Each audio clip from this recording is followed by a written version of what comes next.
unstoppable force of followers of the road.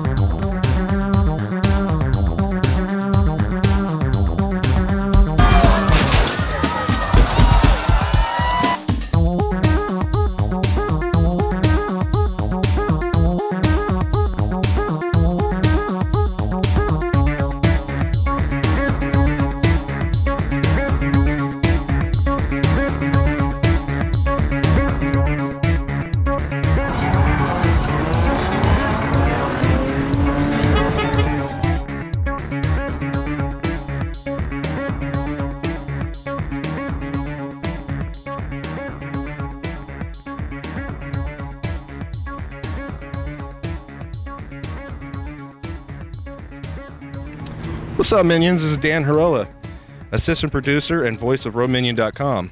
Now your host, owner, and creator of the show Road Minion, Joe Murgott. All right, Minions, we're starting off this episode from the Toyota area because we're all about Toyotas. We're going to take a trip down to one of the greatest car shows out there, ToyotaFest. We're also going to be taking a trip out to the ToyotaUSA Museum and checking out some really cool Toyotas here.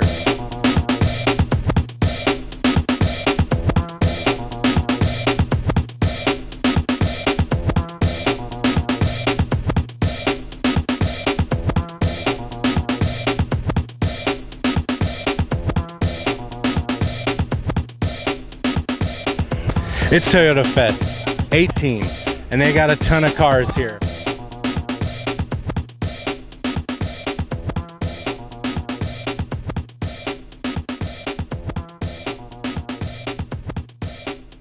Toyota started in 1937, and its first prototype was the AA, also known as the AL. Here's Susan at the museum to tell you a little bit more about the history. Thanks, Joe. This is the entrance to the Toyota Museum here in America. We have the founding father, Seikichi Toyota, who was born in 1867. And he watched his mother work at a loom weaving cloth. That was the family business. And he saw how hard she worked. And if a thread broke, then there would be a hole in the cloth. And so he figured out a way to create an automatic loom that would stop if a thread broke. And so it's out of this love for his mother, a son's love for his mother, that he was able to vision a better loom. And he sold the patent for that loom to Platt Brothers in England. So all of the turn of the century looms, and you think about the tapestries in England that you've seen, that it all comes from this son who invented the automatic loom. He gave the $1 million yen from the patent to his son Kiichiro Toyota. And Kiichiro started studying the American automotive market, and he went back and they started drawing plans and building truck engines in the corner of the loom factory.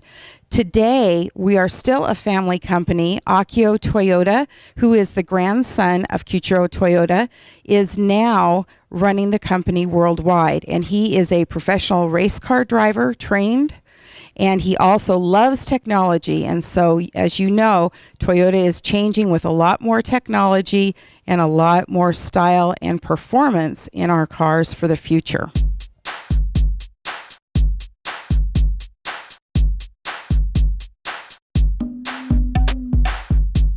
With this, Toyota's first passenger vehicle, Toyota opened a whole new wave of economical thinking.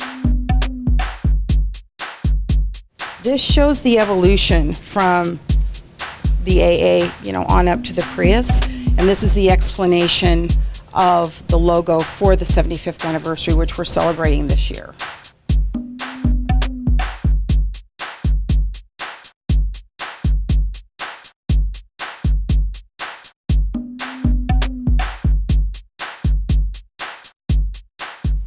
I'd like to share with you our 1959 Toyopet Crown.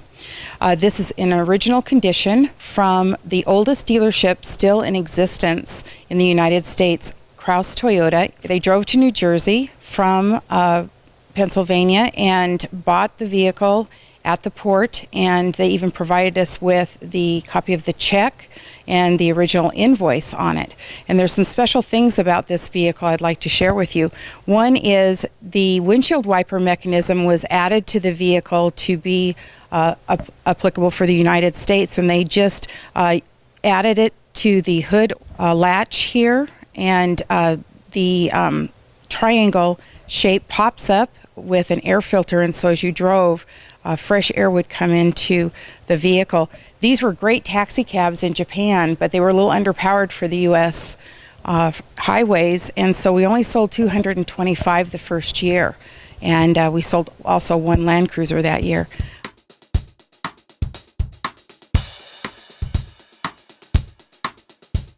This fuel crisis is terrible, but it's not the first.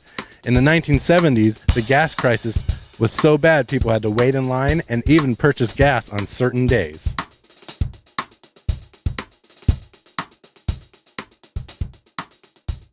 This is our 1971 Crown. She has the Toyoglide transmission. It was used in the Midwest of the United States for VIP visitors with the dealer visits. And it has a beautiful burgundy interior. We sold almost 4,000 of these cars in 1971.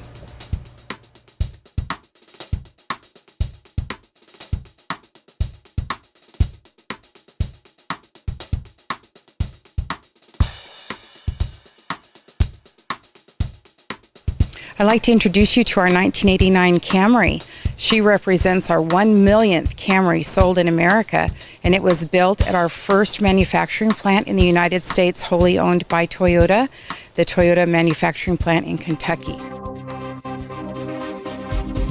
Now, the Prius might not be the prettiest thing or even the fastest, but believe it or not, it's one of the most important vehicles of our time.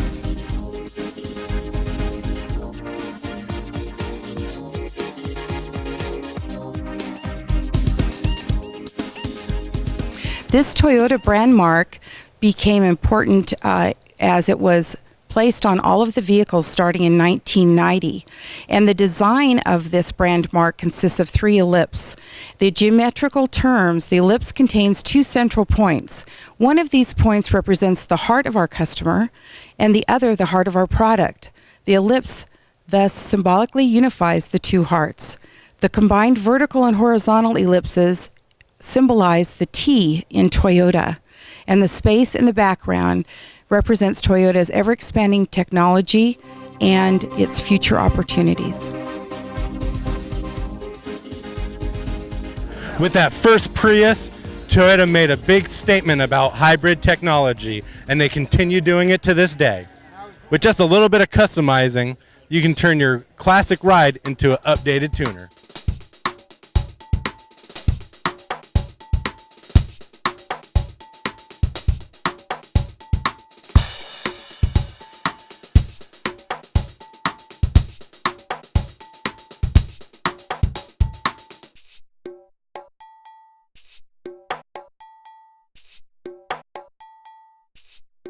Keeping your classic ride's paint looking good is probably one of the most important things you can do. Let's head to the museum and find out a few tricks of the trade. Hello, my name is Michael. I work for a company called STI Fleet Services here at the Toyota Museum. Well, my job here is I detail all the vehicles and keep them in a nice, good-looking condition, such as this one here. The products that I use on these vehicles comes from Adams Polishes. I use this basic waterless wash with some nice clean rags and some polish. And then I have metal polishes for the rims and the bumpers and everything like that. The interiors are very easy to clean as well. I have leather conditioner and interior cleaning products that help maintain the look and the feel of the interior and keep it clean and nice.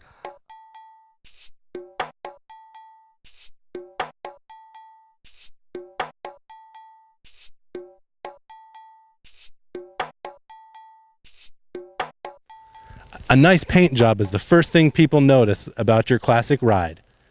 There's a ton of products out there, but really time and effort is your best defense against the sun.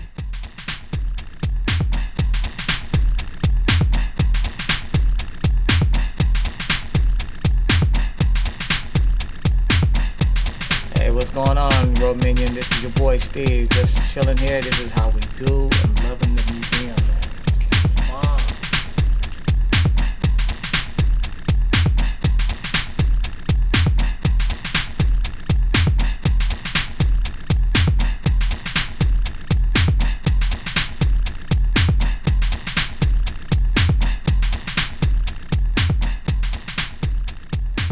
Hey Minions, I caught up with the owner of this vehicle. How's it going, man? What's your name? Really well, Chris Millard.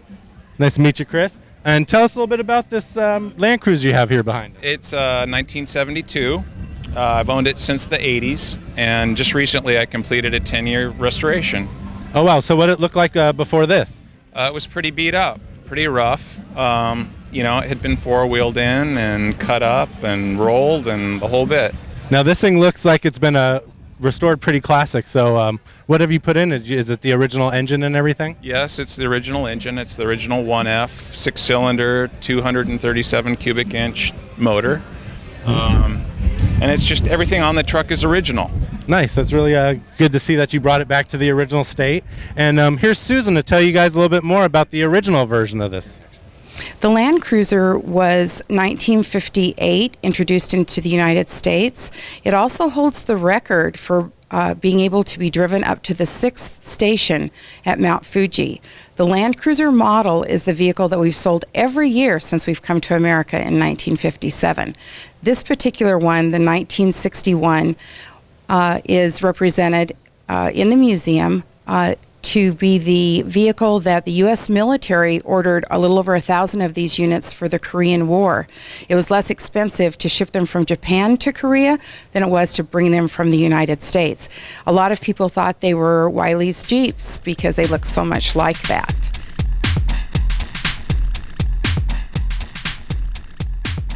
This beautiful red stout truck is our introductory stout truck in America. It was followed by the Hilux truck. This was a half-ton, and we called it a stout to show that it was really a tough, heavy, hard-working truck, very successful in the United States.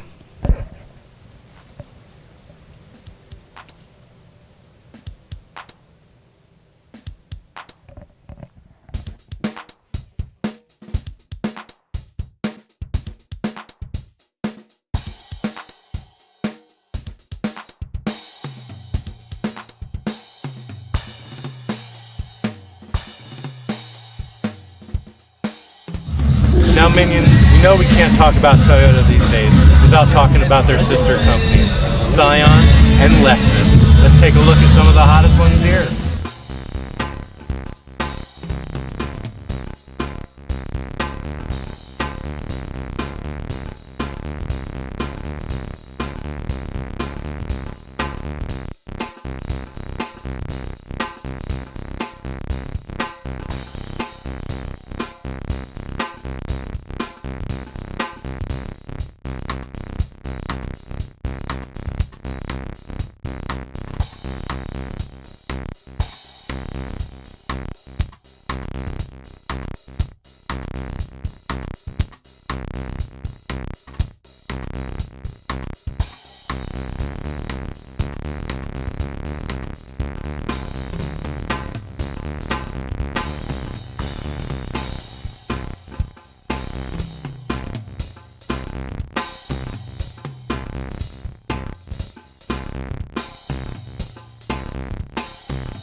Those vehicles were really cool, but now let's head back to the museum to check out some vehicles that are unique for other reasons.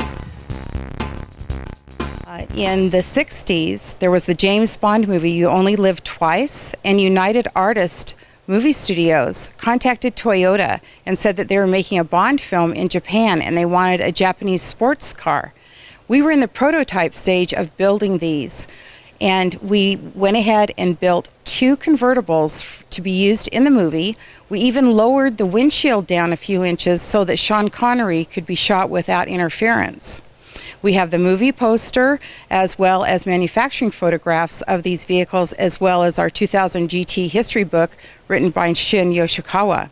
This is the beginning of our motorsports racing for Toyota, and we have established 13 international records. Our poster shows the racing and speed trial, and we broke 16 world, international, and endurance records and established 13 new ones. And for example, at 1,000 miles on distance, the Toyota 2000 GT averaged 131.03 miles per hour. Our closest competitor was Porsche at 116.62 miles per hour. And the first one listed here on the 6 hours, Toyota 2000 GT averaged 131.51 miles per hour, and the closest competitor was Cooper, which averaged 126.49 miles per hour.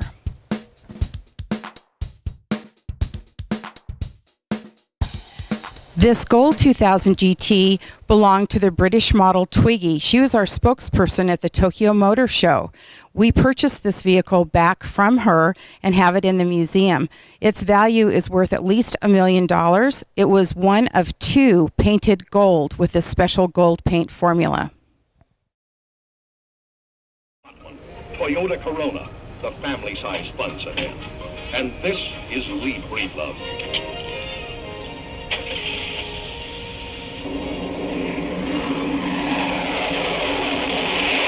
Breedlove holds the woman's land speed record, over 300 miles an hour at the Bonneville Salt Flats, and she knows cars. She likes Toyota's optional automatic transmission, sports car performance, 90 horsepower, 0 to 60 in 16 seconds flat, the handy turn signals on the horn ring, 30 miles a gallon economy, clean lines of design, 47 extras, and low, low price that makes Toyota Corona the car you can't pass up. This is our 1966 Corona, and as you saw in the commercial, Lee Breedlove, who holds the women's land speed record, did a commercial for us in the 1960s. This is our first successful vehicle in the United States, the 1966 Corona. We sold almost 15,000, and we sold these vehicles through 1967, and it was followed by the Corolla.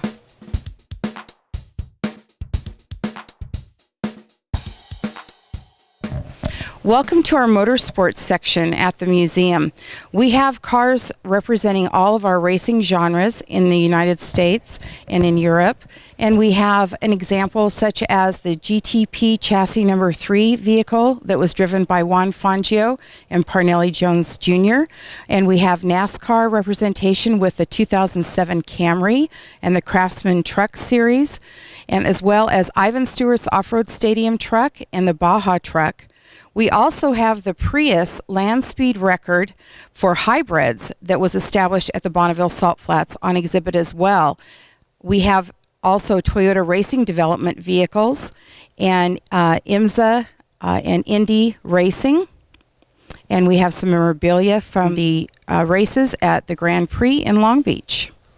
We're having a good time with all our folks here at Toyota USA, but now it's time to get back to some more SEMA show.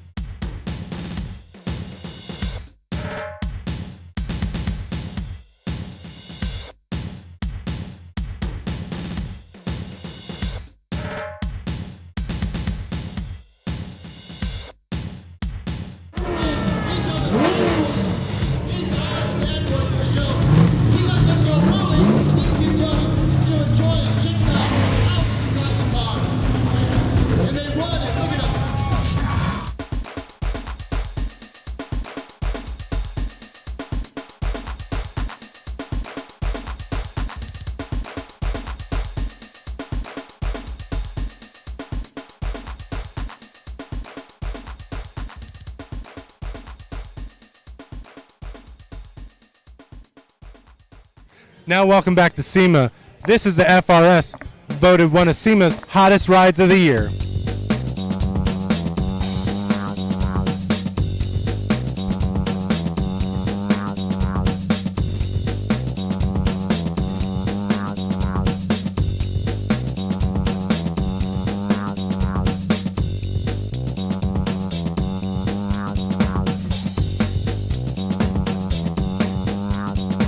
What can I say, minions? This car is hot. Scion hit the nail on the head, offering just about everything a Toyota lover could ever want. According to Scion, the FRS gets its inspiration from 3 Toyota models: the Sports 800, the 2000 GT, and Corolla's GTS. The FRS sports a unique combo of a front-mounted boxer engine in a rear-wheel drive configuration. And it looks pretty good, too. Toyota's been doing some really great stuff with their engines for a lot of years now. Let's head out to RedLine Time Attack ChuckWalla for a guy who's really representing the Toyota brand.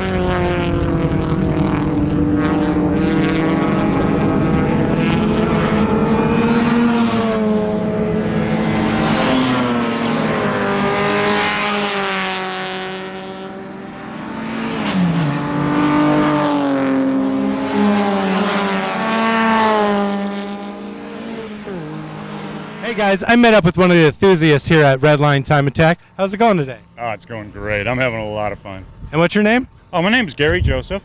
Hey Gary, nice to meet you. What do you have behind us here? Well, let's see. I've been racing this for about 4 years. It's a Toyota Celica, and I bought it from Danny McKeever's race school out at Willow Springs over in Mojave. And it's actually one of the cars that was driven in the Celebrity Grand Prix at Long Beach. Oh, that's pretty cool. Yeah, and they're not terribly fast, but they're really good cars to learn on. And if you can figure out the momentum, you can figure out how to run the car, they'll go pretty fast for you. You tearing up the track out there too. What'd you do to get this track ready? You know, I just went fast. I tell you what, I was all over the place, and but I've got a lot of seat time, and it's all about seat time in the car. The more you understand it, the better you can manipulate it, and you just become, together with it. So. Right on. Do you have any custom stuff in here? Well, for myself, yeah. Now, this was built actually originally as a race car. Okay, it was built by Toyota Racing Development as a race car. So it was never street legal, so we didn't have to strip anything and do anything. So it already had coilovers on the front, but I swapped those out for something a little bit stiffer, about 500 pounds. And I just put a fire suppression in the front, and I put a driver's seat that's comfortable for me in there, and I put some more safety equipment, a couple of nets and things, and hey, I'm just an old guy having fun, and I just want to be safe. Hey, that's what we're all about too.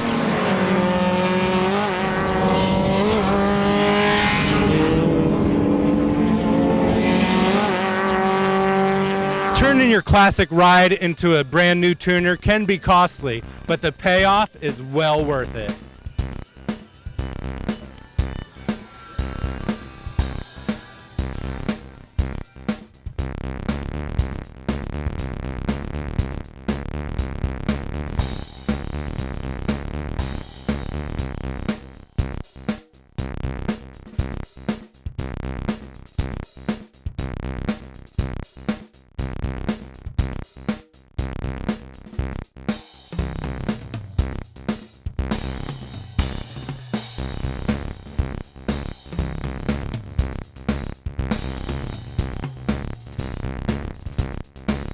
Hey, how's it going? Pretty good. What's your name again? Michael. Hey, Michael, for those that don't know what this thing is, can you tell them what it is? Basically, it's a 2001 Toyota Corolla. Basically did an engine swap with a 2ZZ motor on there, representing Island Motorsports. Nice. You got custom suspension on this thing too, don't you? Tell us a little bit about what you have in there. Yeah, I'm running IBAC springs with Tokiko shocks. Nice. iBox kick butt. What about the engine? What do you have under the hood? Like I said, it was a 2ZZ motor. Basically, it's from a 2004 Celica GT. Are you boosting or anything like that, or are you kind of stock on it? It's on juice, so it has nitrous on there. Doing right now a 60 shot. Nice, right on. Anything else special about this car that you'd like to mention? Not much. Pretty much it's a work of love and labor. They don't really make parts for it, so everything is pretty much done by myself. Did a lot of custom work, fiberglassing, and doing some Bondo chops. Nice. A lot of fabrication on your part. A lot of fabrication. Bringing the hot rod nostalgia kind of. Right on. Right on. Thanks for being a great Toyota owner. Have a good one.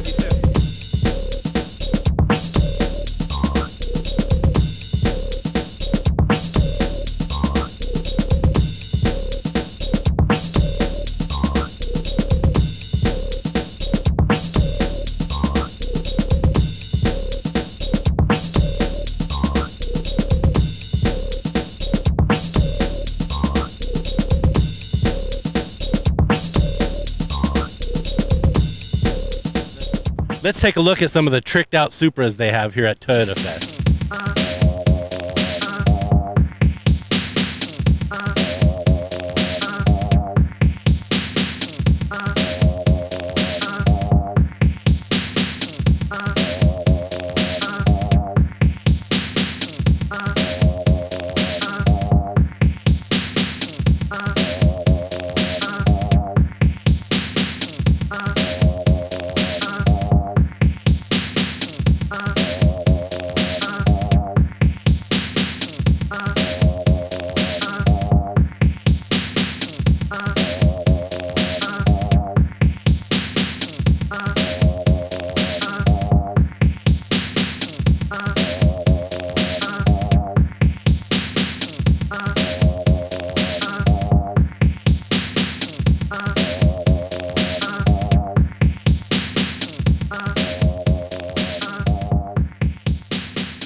All right, Road Minions, we're wrapping up the show.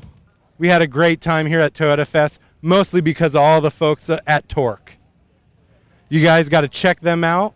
Go to torque.com or toyotafest.com. And of course, don't forget to check out us, roadminion.com, and check us out on Facebook, Facebook/RoadMinion. This is Daniel Harella, thanking you for joining us for another exciting episode of Road Minion. Don't forget to check out roadminion.com for more episodes, photos, and articles. See you next time.